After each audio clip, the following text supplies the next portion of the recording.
Hi everyone, in this video we are going to learn how to submit inactive business receipt tax report or inactive BRT report using e-filing taxation system of Afghanistan. First of all, open your browser,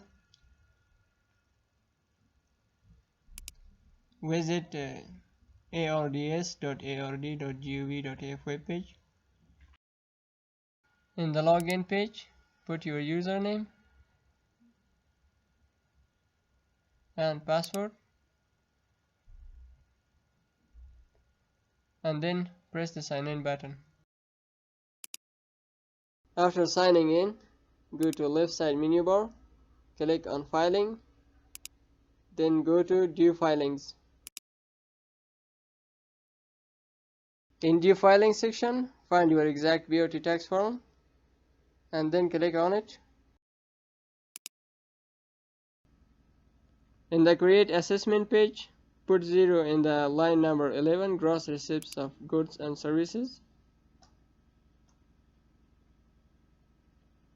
Leave remaining fields blank and then press the submit button. After submitting your BRT tax form, click on print button. The print preview page will show up. You have to keep both hard and soft copy of this form with yourself.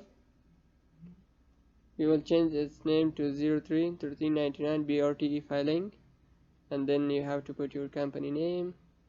You can use other formats of naming your documents, and that's how you submit inactive BRT tax form in the e-filing taxation system of Afghanistan.